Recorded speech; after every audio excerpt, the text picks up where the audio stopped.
Well, Boeing insists the 737 MAX is safe. It's already delivered 200 of them to airlines on 5 continents.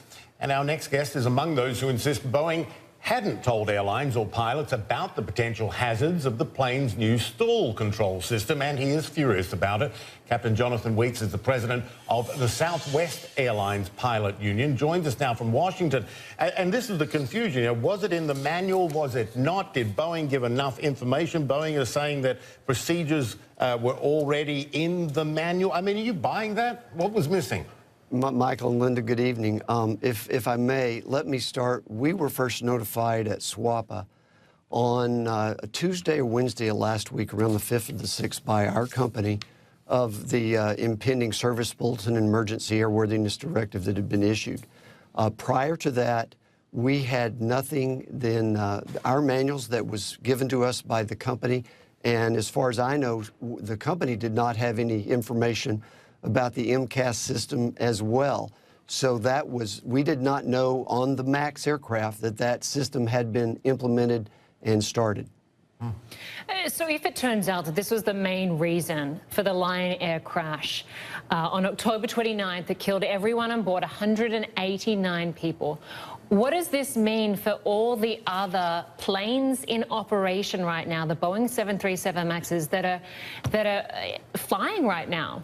Well, there's two things, if I may. We won't speculate on anything about the Lion Air accident. The second is we are very comfortable, and we certainly believe the MAX is a safe airplane to fly. We do have some issues the way that system was communicated to us about how we became aware of its existence and the possible malfunctions that might occur.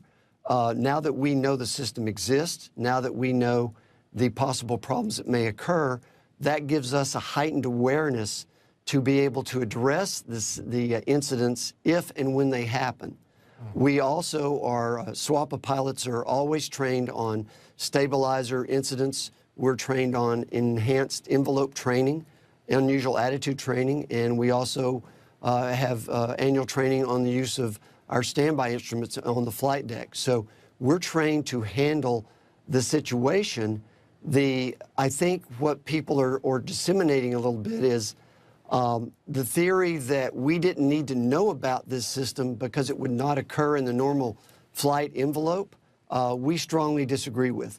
We need to know what systems are on the airplane, how they're supposed to function on a normal basis, as well as how to address the problems that may occur when you have an abnormal function of that system.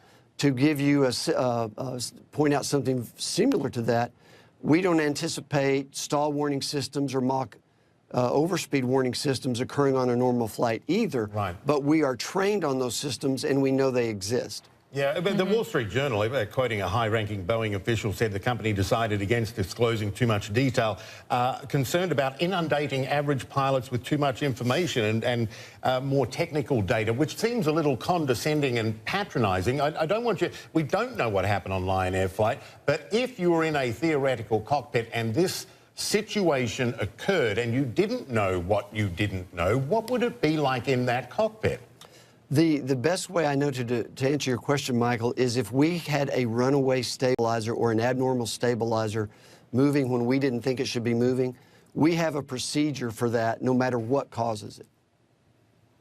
Yeah, but if these pilots did not have information that would have been crucial in how to deal with that problem, are they just stuck then? I mean, if they don't know the intricacies because they haven't been told.